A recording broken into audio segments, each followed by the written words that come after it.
You're welcome. Kindly subscribe to YouTube channel and follow on Facebook page at Dr. Zabby's Talk Show. Mo kí wa nílé lóko lẹ́yìn odi. Mo kí wa pé a kú bójú ọjọ́ ṣe rí. Mo kí ẹ̀yin ìyàbọ̀, mo kí bàbá, mo kí gbogbo ẹ̀yin ẹ̀gbọ́n àti ẹ̀yin ẹlẹgbẹ́ mi. Èmi ọmọ yàbúrò yín, olólùfẹ́ yín, ayé ọpẹ́ yọ ṣúyọ lọ́dọ̀ tí náà ní agbára lọ́wọ́ Ọlọ́run. Ayé ọpẹ́ a máa yọ fún wa. Orin kan ni mo fẹ́ bá wọlé, ọ̀rọ̀ kan ni mo fẹ́ bí yín. Ẹ̀yin ènìyàn international mama, ẹ bá wa dá sí. International daddy, ẹ bá wa dá sí. And local daddy and sisters, ẹ bá wa dá sí. Eléyìí gbẹnu tán, eléyìí kan máa pè ní ipò gbẹnu tán. Ọlọ́run ti jẹ́ ká bà ilé àtọ̀nà jẹ́ lẹ́yìn ìgbà tí gbogbo ilé àti ọ̀nà tán ti bà everything jẹ́. Wọ́n wá ń kéde o, wọ́n láwọn ń wá nǹkan kan o. Èmi nìkan ni máa gbọ́ o, ó ṣeé ṣe kẹ́ ẹ ti gbọ́ o. Bọ̀ máa wá mú àwọn ẹ̀rí tó pọ̀ wá wípé ṣó possible, ṣé ó possible ní ibi tí wọ́n bá wọn dé, ibi tí wọ́n bá wọn dé. Ẹ máa bá mi ká lọ. Ẹ fìdílé nǹkan tàbí kẹ́ ẹ wá nǹkan fìdílé kẹ́ ẹ máa bá wa ká lọ. Ṣé mọ̀ pé preamble la máa ń kọ́ tí ń bẹ̀rẹ̀ ká tó wọnú agbami gangan tó ń jẹ́ ètò. God bless you. Now let's go there. Sanwó-Olú ké sáwọn ọmọ Èkó láti darapọ̀ mọ́ iṣẹ́ ológun. Gómìnà ìpínlẹ̀ Èkó Babájídé Sanwó-Olú ti rọ àwọn ọ̀dọ́ ìpínlẹ̀ náà láti darapọ̀ mọ́ iléeṣẹ́ ológun àti tọlọ́pàá ní kíákíá. Ọjọ́bọ̀ tọ́sídẹ̀ẹ́ ọjọ́ 9 oṣù kẹjọ ọdún yìí ni gómìnà sọ̀rọ̀ ọ̀hún di mímọ̀ níkẹjà lásìkò tí wọ́n ń ṣètò ìlanilọ́yẹ̀ fáwọn ọ̀dọ́ láti wọ iṣẹ́ ológun àti ti ọlọ́pàá àti láti ṣí àwọn èèyàn níyè nípa àwọn afiniṣòwò ẹrú. Ọ̀gbẹ́ni Olúgbénga Oyèrìndé tí í ṣe kọmíṣánná fún iṣẹ́ àkànṣe sọ pé ìwádìí àti àkọsílẹ̀ ti fi hàn pé àwọn ọ̀dọ́ kò fi bẹ́ẹ̀ darapọ̀ mọ́ iṣẹ́ ológun àti iṣẹ́ ọlọ́pàá bíi ti tẹ́lẹ̀ mọ́ rárá. Ó ní gbogbo àwọn nǹkan tó ń ṣẹlẹ̀ láìpẹ́ yìí nílẹ̀ Nàìjíríà ti fìdí tá a fi gbọ́dọ̀ máa bá àwọn ọ̀dọ́ wa sọ̀rọ̀ ká sì máa tọ́ wọn sọ́nà lórí ìgbésẹ̀ tó yẹ ní gbígbé hàn wọ́n, pàápàá jùlọ lórí irú iṣẹ́ tí wọ́n fẹ́ yàn láàyò àti irú ìgbésí ayé tí wọ́n fẹ́ máa gbé. Nítorí bẹ́ẹ̀ ni a sì ṣe gbé ètò ìlanilọ́yẹ̀ yìí kalẹ̀. Àkọsílẹ̀ ti fi hàn pé bí àwọn ọ̀dọ́ wa ṣe ń wọnú iṣẹ́ ọmọ ogun ojú òfurufú àti ti ọlọ́pàá ti dínkù jọjọ. Nítorí bẹ́ẹ̀ sì ni wọ́n ṣe ń là wọ́n lọ́yẹ̀ láti darapọ̀ mọ́ iṣẹ́ ọmọ ogun òfurufú àti ti ọlọ́pàá báyìí. Àwọn ọmọ Èkó ní láti mọ onírúurú àǹfààní tó wà nínú kí wọ́n darapọ̀ mọ́ iṣẹ́ ológun, èyí tí ìpéjọpọ̀ wa yìí dá lé lórí. Lọ́wọ́lọ́wọ́ báyìí oríṣiríṣi àdójúkọ ni àwọn ọ̀dọ́ wa ní lójoojúmọ́. Dídá àwọn ọ̀dọ́ lẹ́kọ̀ọ́ lórí ìdí tí wọ́n fi gbọ́dọ̀ darapọ̀ mọ́ iṣẹ́ ológun ṣe pàtàkì lójúnà àti lè dáàbò bo orílẹ̀-èdè wa. Bẹ́ẹ̀ làwọn kan ní àǹfààní míì tí wọn yóò tún máa rí nínú àwọn iṣẹ́ náà nígbà tí wọ́n bá darapọ̀ mọ́ wọn tán. Ó fi kún ọ̀rọ̀ rẹ̀ pé lára nǹkan táwọn ọ̀dọ́ ń dojúkọ nísìnyí ni àìríṣẹ́ ṣe, bí wọn kò ṣe ní àǹfààní sí ètò ẹ̀yáwó fún okòwò kéékèèké àti àìní ìrírí àwọn iṣẹ́ kan èyí tó yẹ kí wọ́n ní. Monísọ́lá Sàká ló. Èmi ò gbé eléyìí rí o, àgbọ̀ eléyìí rí, a fi ń dẹ́rù bọ̀ lọ́rọ̀ yìí. Now ẹ jẹ́ ká wá kí wá yọ àwọn kankan, àwọn point kankan wà ńbẹ̀ yẹn tá máa break down, tá dẹ̀ máa mú àwọn ẹ̀rí kankan wá. Mo rò pé a ti gbọ́ nǹkan tán ló sọ. Ok, ẹ jẹ́ ká mú ọ̀bẹ, hammer, spoon, fork, and so on and so forth, ká yọ̀tì, ká wá máa gbé àwọn videos ká fi bá àwọn pieces. Now let's go there.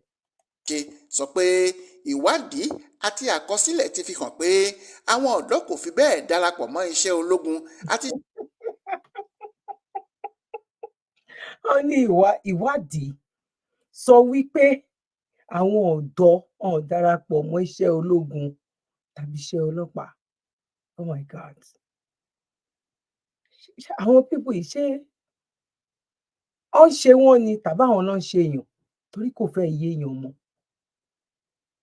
Mi ò ní jẹ́ kí program yìí pọ̀ bó ṣe lè hùn kó mọ, so that tó máa lè dé ọ̀dọ̀ àwọn tó jẹ́ pé wọ́n máa comment, àwọn tó jẹ́ wípé ó máa kàn wọ́n, àwọn youth gan pàápàá, bóyá mo parọ́ mọ́ wọn ni.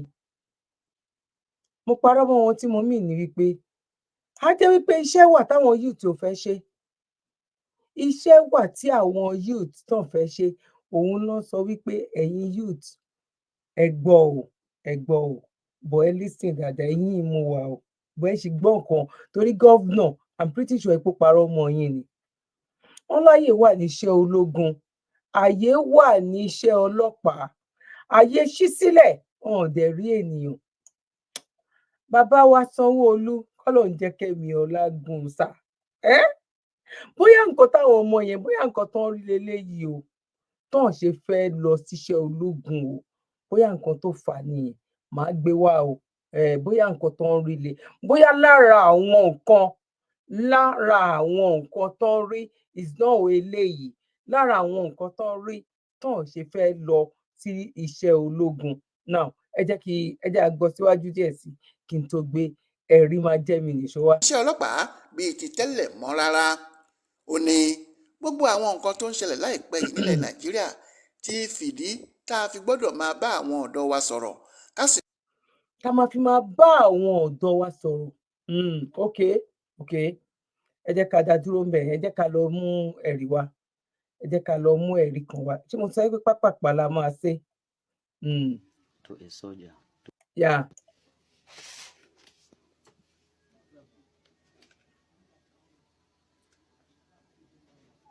This is Samo that is given for a lunch to a soldier to fight in the northeast.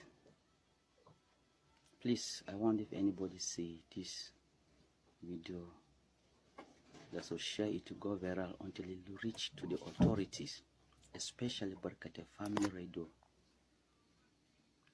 I want this video to reach there. This video that I'm seeing, that you people are seeing, I am presently in the one of the location in Yobe State called Kanama. We have heard just recently that the money added for our feeding is 52,000 naira now. This is a 52,000 naira feeding that they are giving to a soldier. This is our lunch, and they're expecting you to perform miracles by fighting Boko Harams. Let me show you the soup.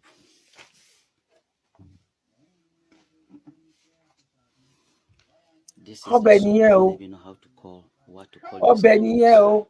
Àwọn ọmọ tán ní kán wá, wọ́n ní àyè nínú iṣẹ́ àmì àti iṣẹ́ ọlọ́pàá, àyè ṣí sílẹ̀. Yes, nǹkan tán ní kán wá jẹ lélẹ̀. And we all know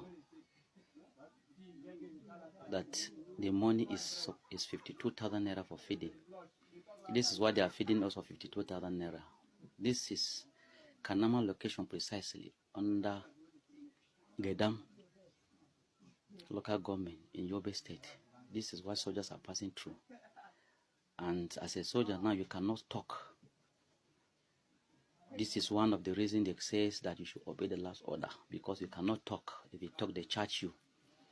The mobile policemen attached to them, if they talk, they will say that that is what they are giving.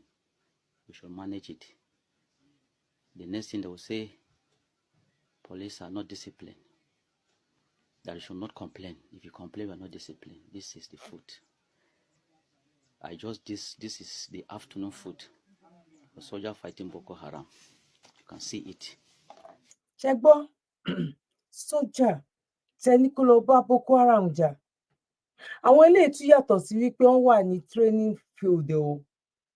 Tó bá yẹ pé òkè o, wọ́n yìí ń train wọn ni o, ẹ fọwọ́ tó lè mú wọn o. Àwọn eléyìí náà ti kó lọ wípé ẹ lọ bá Boko Haram jà. Àwọn fídíò yẹn kò lè ṣó lórí YouTube, lórí Facebook ni. Kẹ́ wo àwọn young guys wa, wọ́n ṣe máa ń pa wọ́n. Kí ló fà á tó fi jẹ́ wípé àwọn Yorùbá nísàlẹ̀ ń bí gan tó fi jẹ́ wípé wọ́n reviews lórí ọ̀rọ̀ ẹ̀pọ́n fẹ́ lọ sí Ṣáàmì? Ẹ lọ sí gbogbo àwọn ilẹ̀ Haúsá yẹn ní lórí field ọ̀dọ̀ àwọn Boko Haram. àwọn young guys wa Yorùbá náà dà síbẹ̀, àwọn Haúsá náà ṣe ọ̀gá lé wọn lórí. Nǹkan tó ń waste ń bẹ̀ kò ń ṣe kékeré, kò ń ṣèèyàn kan, kò ń ṣèèyàn méjì ni mo mọ̀ ló jẹ́ wípé ó gbé aṣọ wọn, wọ́n gbáṣọ sílẹ̀ báyìí tó ń sá lọ. Ìyẹn ni Sanwó-Olú. Wọ́n á sọ wípé àwọn youth, Ọlọ́run ti bá yín ríṣẹ́ ẹ̀yin youth ilẹ̀ Yorùbá, yes, àti mọ́tàìtù, ẹ lọ kọ application. Sanwó-Olú ti gbé iṣẹ́ jáde, ẹ lọ kọ application, yes. Òun ti ní iṣẹ́, ó ti níbi iṣẹ́, but àwọn nǹkan tó fẹ́ máa kó fún yín lélẹ́yìí o, because ó ní bí Sátidé ṣe máa rí, Friday tàbí Thursday ló yẹ ká ti máa mú. Ìwọ tó fẹ́ pé o fẹ́ gbà wọ́n síṣẹ́ ológun, wá tiẹ̀ lé ẹ̀sáǹpù kan sílẹ̀. Àwọn nǹkan amáyérọrùn, àwọn nǹkan tá a máa ṣe fún yín lélẹ́yìí, àwọn nǹkan tó wà ń bẹ̀ tẹ́lẹ̀tẹ́lẹ̀ tó jẹ́ wípé ó kù díẹ̀ káàtó, òun lélẹ́yìí. Tó bá fẹ́ wọṣẹ́ army UK tá wà yìí, hot cake ni. Tó bá fẹ́ wọ̀ l'Amẹ́ríkà náà, wàá wọ̀, wàá gba pálí, wàá gba red pálí. Tó bá yìí ń lé red pálí ẹ̀ wípé ó yẹ kó tó 4 years kó tó jáde, kó tó rọ́nà àbáyọ, tó bá wọṣẹ́ army within a year, wàá rí red pálí, wàá rí gbà.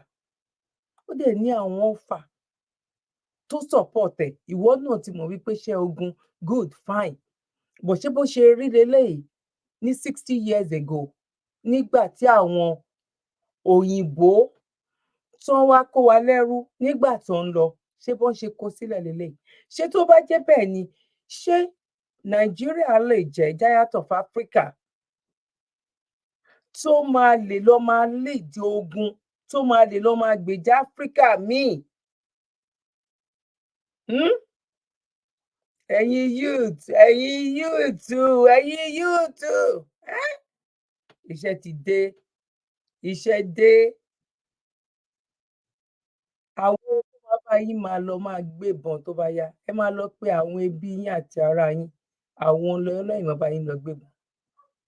Àwọn náà máa ṣe security, because gbogbo àwọn ọmọ tó yẹ kán ṣe security, gbogbo àwọn ọmọ tó yẹ kán like iṣẹ́ ọlọ́pàá, tó yẹ kán like iṣẹ́ army, ẹ wo bí iṣẹ́ army, iṣẹ́ navy, gbogbo àwọn iṣẹ́ yẹn, ẹ wo bó ṣe níyì tẹ́lẹ̀tẹ́lẹ̀. Ẹ wo bó ṣe, àwọn gan ń tọrọ ni, wọn yàtọ̀ sí àwọn tó ń tọrọ bárà lórí títì.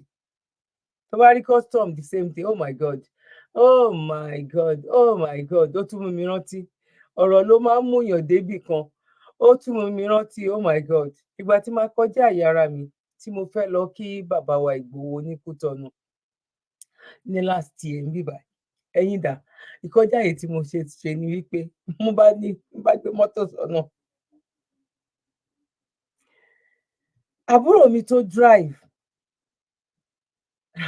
ẹ má tiẹ̀ tí, ìgbà tá máa dé bọ́dà ní bọ́dà ti Kútọ̀nù pẹ̀lú ti Nàìjíríà yìí, tá máa débẹ̀, ara mi ò rí rí, mo rórí ológbò látẹ̀dá báwo ló ṣe ń sọ. Àwọn nǹkan tó jẹ́ wípé just mi mọ̀ bí mo ṣe lè ṣàlàyé. Ó wà ridiculous.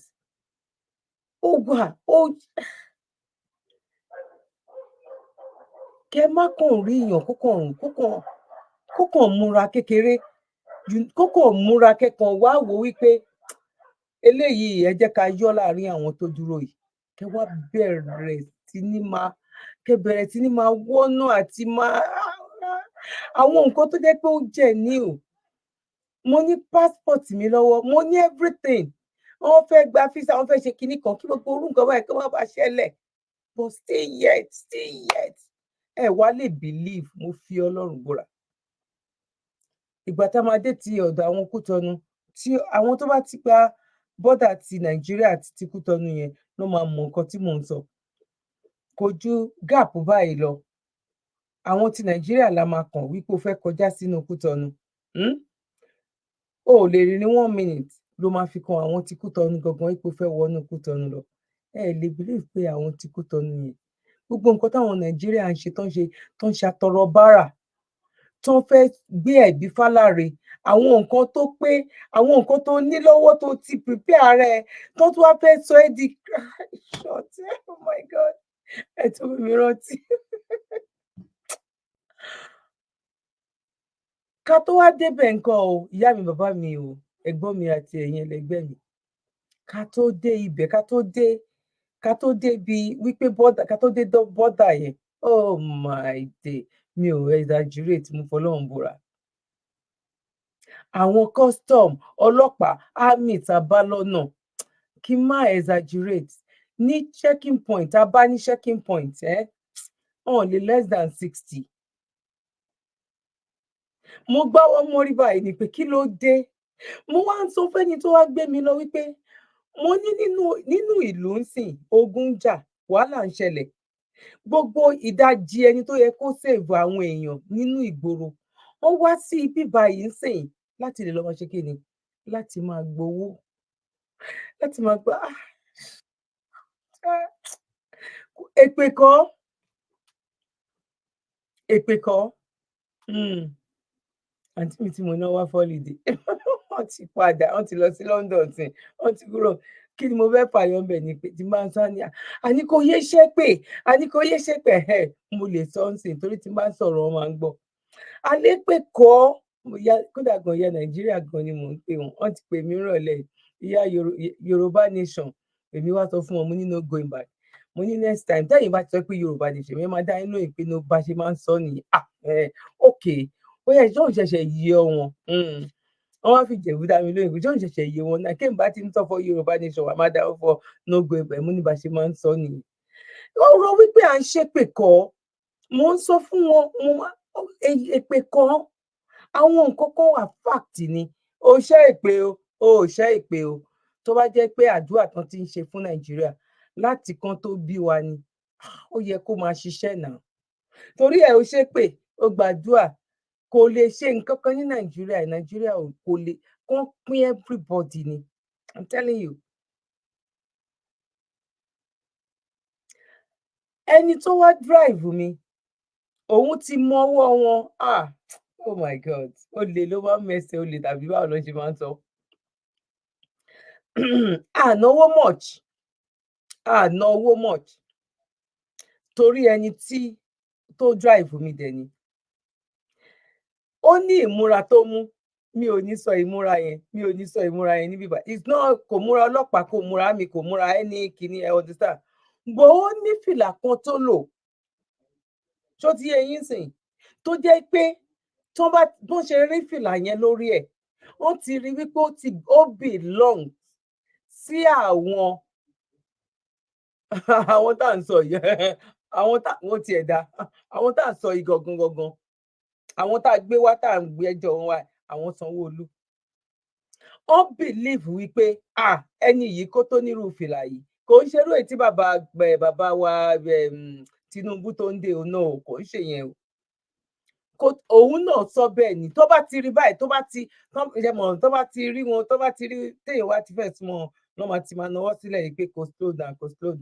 Tá bá máa fi débẹ̀ báyìí, èmi dẹ̀ jókòó sẹ́gbẹ̀ẹ́ òun ló drive. Tá bá máa ti débẹ̀ báyìí, tó bá kàn ti ní hello, Sean sir, you can go. Ló wá ń sọ fún mi pé àǹtí, nǹkan tọ́rọ̀ àwọn pípù yìí gbà nìyẹn. Nǹkan tọ́rọ̀ àwọn pípù yìí, nǹkan tán gbà nìyẹn. Tí ò bá jẹ́ bẹ́ẹ̀ ni pé oye tá a máa ná, kò sọ kankan, ọ̀bẹ̀rẹ̀ ID, ọ̀bẹ̀rẹ̀ nǹkan kan.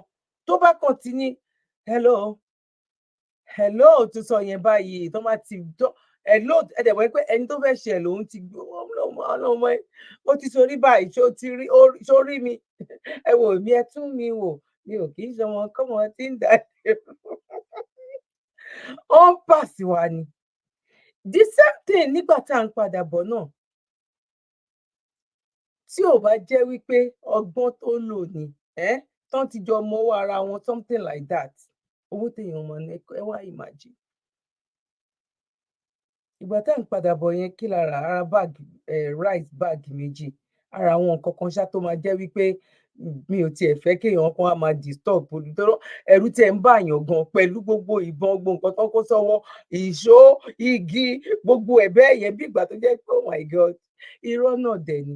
wọ́n mọ nǹkan tó ń ṣe business ló ń ṣe. Kí n tó kúrò ní ti ọ̀dọ̀ side àwọn ti Nàìjíríà yẹn níbi checking point yẹn, ẹ lè bí pọn mú truck trailer tó wá ń pariwo tó ní àwọn ìpè ọ̀gá wà ní patrol ní ọ̀gá wà, tí ò bá tọ̀gá ní patrol sí ìyẹ̀tì náà bọ́n ṣe mú náà, wọ́n máa ní nǹkan tó máa gbà. Nàìjíríà ò lè dá èpè kọ́. Ẹ wá ń pe àwọn youth tí wọ́n wá dùn ẹ pé àwọn youth tí wọ́n ti bá bòmíì lọ. A ti sọ wípé ànípẹ́ ẹ jẹ́ ká sáré lọ síbi táwọn youth ti bá bòmíì lọ. Now ní ọ̀yà ṣé fídíò nìyẹn ti ń lọ. Gbogbo Nàìjíríà ẹ káàárọ̀ ẹ káàsán. Eléyìí ni ọmọ mọ́là tí a mú ní àdúgbò wa ní oko ewé side ní gbogbo irin rélùwé tí wọ́n fi gáàdì rélùwé ni wọ́n yọ yìí.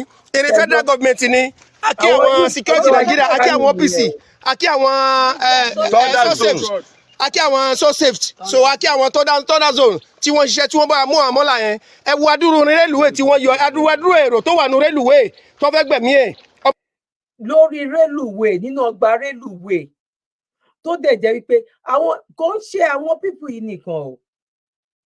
Excuse me, ó dàbí ìgbà tó ń sọ̀rọ̀ Boko Haram. Àwọn bóyá àwọn Fúlàní Haúsá, àwọn ní 70% or 60% nínú Boko Haram, nínú àwọn tó ń kidnap. Bóyá bíi 60. Àwọn Yorùbá náà, àwọn náà ń ṣe the same thing náà ló lọ.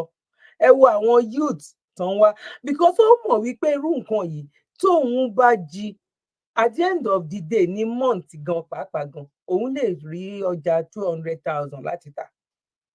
Tó dẹ̀ jẹ́ wípé ẹ̀yin nínú army ẹ lè san ju 60,000, 50,000 fún àwọn bèbí ti ṣẹ́jú. Tẹ bá rántí nígbà tí ọ̀rọ̀ èmé tó fail, Emefiele. Tẹ bá rántí army tó wá tó fẹ́ lọ kí àwọn ọmọ ẹ̀ or fẹ́ lọ kí family ẹ̀.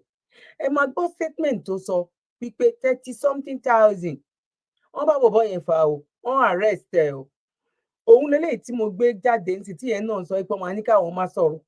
That means gan tójú ẹ bá rí máa rò, good máa rò, but tó bá jẹ́ wípé ẹ̀ ń ṣe ẹ̀tọ́ yín fún wọn, tó bá jẹ́ pé ẹ̀ ń ṣe ẹ̀tọ́ yín fún wọn, òun ni ẹni tó fẹ́ lọ bá Boko Haram tí oúnjẹ tó jẹ ní ọjọ́ mẹ́ta kò ju nǹkan tó yẹ kó jẹ lọ́jọ́ kan lọ, kò ní stamina gan pàápàá. Ọ̀nà dàtàn ni máa gba owó lọ́wọ́ ará ìlú, ọ̀nà dàtàn ni máa ní ará ìlú lára. Ẹ ṣàmójútó sí yẹn. Àwọn youth náà lélẹ́yìí o, àwọn youth àwọn ti rí owó tó ju owó tẹ́ fẹ́ sọ fún wọn lọ, torí pé ẹ tún ìlú ṣe. Ẹ dẹ̀ face àwọn youth. Ọjọ́ ọ̀la àwọn youth kò kàn yín, ẹ̀yin wálẹ̀ ń wá youth tó fẹ́ wá ṣe army àti ọlọ́pàá.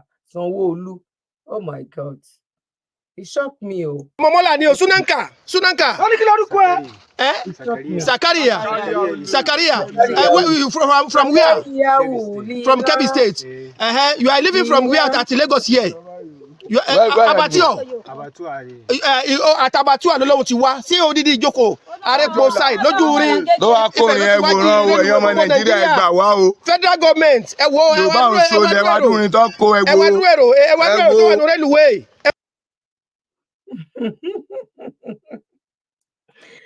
Ṣé rí ẹjọ́ ẹ bá wa share program yìí kó dé ọ̀dọ̀ Sanwó-Olú. Kó tó di wípé wọ́n máa sọ pé àwọn ń wá ọlọ́pàá, ń wá àmì.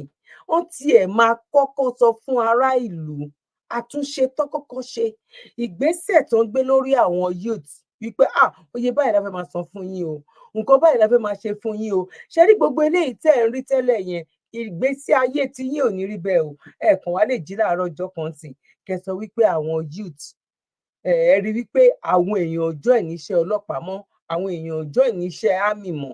Oh my God. Kí oníkálukú kó ṣe kí ni kó jórúkọ bàbá ẹ̀, òun ló lè mú ìlú yẹn dá. Mẹ́wàá bàbá Bọ́lá Ahmed Tinubu kò lè tún Nàìjíríà ṣe. Torí bàbá Bọ́lá Ahmed Tinubu 9 years náà ń ṣe lórí ìtẹ́. Mi ò ṣe mistake o. 9 years mo ń padà bọ̀ wá sọ fún yín. Ẹ jẹ́ agbélé ìwà. Ẹ̀yin youth gbogbo orú àwọn nǹkan tán ní ká fi wọ̀nyí lélẹ̀ sódà orí yín máa lè wú bí gàrí Ìbò so that ọbí gàrí fọ̀ lọ́ máa ń pè whatever orí yín máa lè wú dáadáa kò yé yín sínú yín máa lè dùn ẹ lè sáré lọ máa gba fọ́ọ̀mù yẹn àti ìmọ̀ ibi tí fọ́ọ̀mù ẹ lọ sórí íńtánẹ́ẹ̀tì ẹ máa rí ibi tí fọ́ọ̀mù wà bọ̀ àwọn nǹkan kan wà tá a tún máa gbé jáde fún yín. Youth in Osun State. This is the police. They stop the youth in Osun State. And they collect money from the youth. They make transfer to the police. And the Mr. Speaker is collecting back the money right away with immediate effect. This is the officer. Mr. Speaker is here. Officer, come here. Mr. Speaker. Video them. Not taking it easy with them. Ebi ń pa wọn, àwọn náà kọ́. Ẹ lọ sí barracks. Níbi tí àwọn ọmọ ọlọ́pàá wà.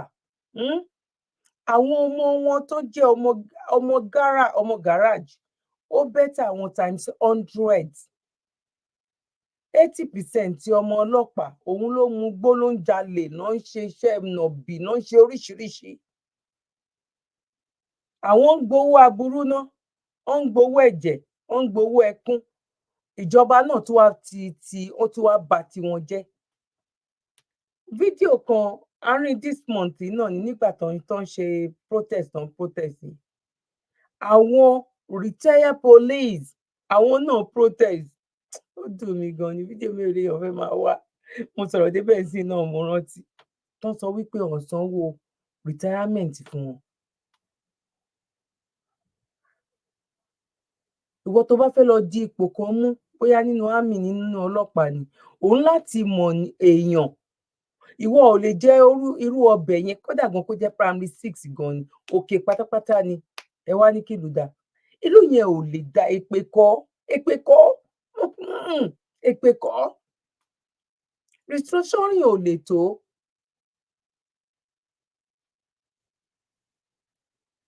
Ẹ jẹ́ ká ní ọlọ́pàá tiwa kó lè tó nǹkan yìí abẹ́ àwọn pípù yìí òun la ṣe máa wà. Àmọ́gbà tó máa jẹ́ o bọ̀ nǹkan kan ṣo tó lè ràn kí Biafra kó lọ kí Yorùbá lọ káwọn tó ní Nàìjíríà kan fọwọ́ dì mú. Now mi ò gbàgbé nǹkan tí mo sọ mo ní bàbá wa ti lò 9 years because bàbá fúnra wọn náà sọ ń gbà yẹn wípé àwọn làwọn mú Buhari wá. Àwọn dẹ̀nà ṣe gudugudu méje yàyà mẹ́fà fún àwọn ọmọ Yorùbá ń gbà yẹn gan torí pé àwọn ọmọ Yorùbá mọ̀ wípé ẹni tí bàbá fà sílẹ̀ yìí kò lè dà wá ìyẹn lọ ọdún 8. Ìgbà tó wà ń bẹ̀ kò kí bàbá Bọ́lá Ahmed Tinubu kò bá sọ̀rọ̀ mọ́ ìyẹn lójú ayé àmọ́ nǹkan tó ń lọ lẹ́yìn. Bàbá náà ti débẹ̀ ǹsìn wọ́n ti rán àwọn ti lo ọdún kan ó jẹ́ ọdún 8 torí àwọn náà sọ pé níbi tí Buhari bá ti gbélé ibi tó ti gbélé làwọn ti fẹ́ máa gbé lọ òkè. Now ẹ jẹ́ ká tẹ̀síwájú. Àwọn youth o yes. Ta ló ń tọ̀hún ta lẹ́ńtẹ́ máa ń gbé fún. Kí ló kọ kejì ẹ. Túndé níbo lòun ń gbé. Ọ̀nà Lábọ́ lọ́hùn ni òun náà ń gbé. Ọ̀nà Lábọ́ kí lè àdírẹ́sì ibẹ̀ ń Lábọ́. Ìwà mọ ibi abẹ́ igi níbi ọ̀nà ibi náà ń tẹ́lẹ̀dẹ̀. Nítorí ṣe kí ni. Lọ́nà ibi náà ń tẹ́lẹ̀dẹ̀. Kí ló kọ tiẹ̀ gangan. Musa níbo ló ti wá bí. Níbo ló ń gbé Lábọ́ níbo ni wọ́n ń gbé Lábọ́. Lọ́gàngàn bá agbolé kí ló kọ agbolé tó ń gbé Lábọ́. Ẹlẹ́lẹ́dẹ̀. Ìyẹn lọ mo rò pé a ti gbọ́ díẹ̀ nínú àwọn nǹkan tó sọ. Àwọn Boko Haram àwọn yẹn ń kidnap wọ́n ń gbowó. Àwọn Yorùbá àwọn mú èèyàn bóyá lẹ́ẹ̀kejì ló lóun mú tàbí nǹkan kan tó lóun tọ́lá ṣebí nǹkan tó máa sọ náà nìyẹn tàbí ṣé youth kọ́ la rí yẹn ṣáàrọ̀ àwọn youth kọ́ nìyẹn toró rí wípé tóun bá mú 2 mẹ́ta oye tẹ́ bá fẹ́ san fóun nínú ọlọ́pàá tàbí nínú àmì òun ti rí nínú owó ẹ̀jẹ̀ after all gan ọlọ́pàá Nàìjíríà àti àmì Nàìjíríà ìdajì nínú wọn náà owó ẹ̀jẹ̀ náà làwọn náà ná. Ṣùgbọ́n ọlọ́pàá kan ni mo gbé fídíò ẹ̀ wá bóyá bíi last week ń bíbà tó jẹ́ pé òun lọ ń pa àwọn ọlọ́pàá ẹgbẹ́ tó bá ti rán wọn jáde síta á láwọn olè náà àtàkì wọn òun á pa wọ́n, á gba ìbọnwọ́ wọn, á lọ tà fún àwọn olè. Ó yẹ wá sọ fún mi,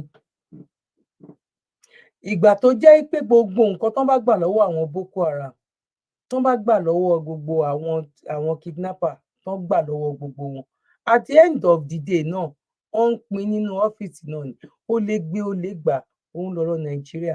Ẹ dẹ̀ ní kílùú yẹn dà. Ṣé ẹ rò pé gbogbo àwọn spirit àwọn tó ń pa káàkiri yẹn, ṣé ẹ rò pé wọ́n ti lọ ọ̀run, wọ́n ti lọ wọ náà tàbí wọ́n ti lọ wọ inú kinní kan? Kò sí nǹkan tó ń jẹ́ bẹ́ẹ̀.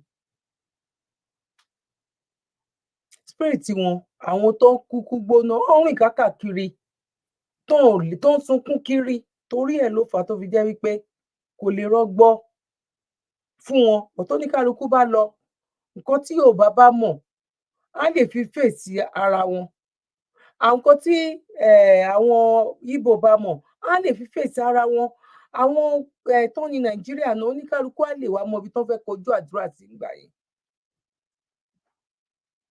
Bó tó bá ṣì ń lọ báyìí, Sanwó-Olú wá lóun wá mi, òun ọlọ́pàá, òun wá youth. Kéré o kéku lé gbọ́, kó sọ fún toko. Sanwó-Olú òun wá, ó fẹ́ gbà yàn síṣẹ́ àmì àti iṣẹ́ ọlọ́pàá o. Ṣé mo wíire tàbí mi ò wíire? Ẹ bá mi fi sínú comment section. Now ẹ jẹ́ a tún sáré tẹ̀síwájú torí àkókò yẹn kò sí, ó dẹ̀ ń fly lọ ni. Now let's go. Àwọn obìnrin tó ń pa wá sínú ilé, ipa wo ló máa ń kó bẹ́ẹ̀? Wọ́n ní kí n máa bá àwọn ọmọ ẹ̀jẹ̀. Máa bá àwọn ọmọ ẹ̀jẹ̀. Wọ́n bá ti pírísìsì wọn tán, wọ́n ti pa wọ́n. No, tó bá ṣe ti pa wọ́n sínú pálọ̀ kan tó pírísìsì wọn. Wọ́n máa kọ́kọ́ gbé wọn. Kí ló fi máa ń pa wọ́n? Wọ́n máa ń skills wọn lọ́rùn. Wọ́n máa ń skills wọn lọ́rùn. So tó bá dẹ̀ ṣe bẹ́ẹ̀ yẹn, ẹ̀jẹ̀ díẹ̀ máa wà nílẹ̀, so màá nà. Wà nínú ẹ̀jẹ̀. Àwọn abolo máa ń dì mú bẹ́ẹ̀ tó máa ń bá wọn dì, tó wọ́n náà máa bá wọn dì. Àdíjà yẹn ni mo bá wọn dì lẹ́sẹ̀ mi. Òkè wọ́n ló di àjá lẹ́sẹ̀ mú tí wọ́n fi pa. But Abọ́sẹ̀dé tí wọ́n pa lẹ́yìn Àdíjàtù, ìwọ náà ló di ìyẹn náà mú tí wọ́n fi pa, àbí? Náà ìwà tẹ́ ẹ̀ ń wù yìí ṣe ń tó dáa ni. Kí ló fẹ́ látọ̀dọ̀ ọmọ Nàìjíríà báyìí? Kí wọ́n ṣíjú àánú wò. Nígbà tí ó tọ́dún wo ló ti mọ Àṣẹlà? 2022. Ó ti bímọ fún ọmọ mélòó? Ọmọ ẹyọ kan. Náà ṣé tíṣà bá tẹ wá wò pé kí wọ́n tẹ fi ṣíjú àánú ẹ̀wọ̀ ẹ̀sìn, ṣọ́ọ̀ṣì tó padà fẹ́ Àṣẹlà? Kí ló dé? Ó wà fọkọ rẹ̀ lẹ̀. Ó fọkọ rẹ̀ lẹ̀. Ìyẹn ò má dà. Àṣẹlà ìyàwó ẹ ní àpé tó bá ti wà sọ pé pé wọ́n ti rẹ̀ foríjì pé náà pé ó lóun ò lè fẹ́ mọ́. Ó fara mọ́. Bá a ṣe gùn, gbogbo ọmọ tẹ́ ti pa sínú ilé ọ̀dọ̀ ẹ̀ sìn mélòó ni wọ́n? Méje. Èyí tó tà tó wọ́n jù nínú ẹ̀ gbogbo ọmọ tẹ́ ti ń pa, àwọn obìnrin tẹ́ ń pa, èyí tó tà tó wọ́n jù èlò ló tà? 300,000. Èyí lè máa ń ta orí akórí nìkan, èyí ló máa ń ta orí. Òkè òkè máa ń ta orí nìkan. Wọ́n máa ra gbogbo páàtì yẹn. Tí ẹ bá sọ pé orí nìkan lòún fẹ́ ń kọ́. Wọ́n ti bí tó ń bèrè yẹn ò bèrè bẹ́ẹ̀. Wọ́n fi wá ń bèrè bẹ́ẹ̀. So méje lẹ ti pa báyìí. Èèyàn méje obìnrin. Ṣé youth kọ́ lélẹ́yìí? Àtìyàwó àtọkọ ṣé youth kọ́ ni wọ́n? Ṣé kò sóbìnrin tó lọ síṣẹ́ àmì tàbí tó lọ síṣẹ́ ọlọ́pàá? Ṣé youth kọ́ ni gbogbo àwọn tí mò ń gbé wá láti ẹ̀kọ́ yẹn? Sanwó-Olú ẹ wá sọ wípé kán wá gba fọ́ọ̀mù. Àwọn èèyàn pọ̀ mọ́ nínú iṣẹ́ àmì, ọ̀gbọ̀n pọ̀ mọ́ nínú iṣẹ́ ọlọ́pàá. Ọ̀rọ̀ fọ́ọ̀mù ló kàn. Àwọn ọmọ school tẹ promise wípé ẹ máa fún wọn ní grant. Ṣé ti fún wọn lówó school? Ṣáwọn ọmọ rí school lọ? Àwọn tó ń kọ́ṣẹ́ tailor ṣọ́ rí náà lò? Nígbà tí Sanwó-Olú tó wà ní primary school tàbí tó wà ní secondary school, nísìnyí ò lè sí ti délẹ̀ o, oyè tán fún àwọn governors, oyè tán fún àwọn governors. ọdún kẹsàn-án yín tún ti ń lọ báyìí ẹ̀yin APC ọdún kẹsàn-án yín tún ti ń lọ Muslim to Muslim Christian to Christian kò sí kankan bẹ́ẹ̀ tó lè work Ọlọ́run ajé àrí tiwa ṣe bọ́ ìpè kọ́ kò yé àwọn gan fúnra ara wọn ó ti dàrú mọ́ wọn lójú tó ló ń pretend fún ẹ̀yin ọmọ Nàìjíríà ni Nàìjíríà ti wọ gbèsè gbogbo owó tán tún ń pín yẹn owó tán yá tán lọ ń pín yes gbogbo ìlú ló ń yáwó ó dẹ̀ ní reason tàbí but ti Nàìjíríà ń kọ́ gbogbo ìlú ló ń ṣe ló lépo gbogbo ìlú ló níná ti Nàìjíríà ń kọ́ gbogbo ìlú kíá ló ti wọ́ ó ti wá wọ́n máa sọ pé èlé bọ̀jẹ́ o eléyìí ti bọ̀jẹ́ o ẹ gbà wá o. ẹ kì í lu ọkùnrin ni. Ọlọ́run tó máa ń mú wa ni òun tó máa ń mú wa nìyẹn. Ta ni? Bí àṣìṣe ẹ̀ láwa ni máa ń mú wa. ok gbọ́ bójú sókè lẹ́yìn ọ̀gbẹ́ni Olú Mandela àwọn wo ló tún máa ń ta páàtì fún. Àjàgbóra. Àjàgbóra. Àjàgbóra ìyẹn ti kú. Bẹ́ẹ̀ni. àti tatún ni. Àti Fatade. Fatade Fatade ṣé òní yẹn ṣe babaláwo ni ẹ náà. Babaláwo ni náà. Bó ni ẹ ń gbé. Ọ̀tà ló ń gbé. Ọ̀tà ni ẹ náà ń gbé. ok now ìwọ náà sọ lẹ́ẹ̀kan sí kí náà n tó fẹ́ láti gbogbo ọmọ Nàìjíríà báyìí. wọ́n ṣíjú àánú wà wọ́n ṣíjú àánú wà ní ohun tá a ṣe torí pé kò ṣe ohun tó dáa. mi ti ẹ̀ mọ nǹkan tí mo lè sọ kán ṣíjú àánú o lẹ́yìn èèyàn méje ló sọ o méje làwọn sọ ó lè ti jẹ́ 20 ó lè jẹ́ 40 wọ́n wá fi bójú pé babaláwo làwọn ṣáwọn pípù ìṣáwọn eléyìí ò kì í ṣe youth ṣáwọn kì í ṣe youth bóyá ká tiẹ̀ fún bàbá wa Sanwó-Olú bóyá ká fún wọn advice because àwọn youth tán ti wà ní ọgbà ẹ̀wọ̀n lọ bóyá Lagos State Ogun State Ọ̀yọ́ State bóyá kán tiẹ̀ lọ train ni wọn because lẹ́nu bóyá bíi ìgbà tí bàbá Búbù àti bàbá Bọ́lá Ahmed Tinubu tán wà ń bẹ̀ tán lo tán ti táwọn méjì tán ti jọ pín 9 years mọ́ra wọn lọ́wọ́ ń sìn Prince Yàdò ní kòkó ọ̀hún dẹ̀ ní any plan ní kankan fún wọn tó bá lọ sí tìjẹ̀bú òde tí mo lọ ni mo fi mọ̀ wàá mọ̀ wípé Nàìjíríà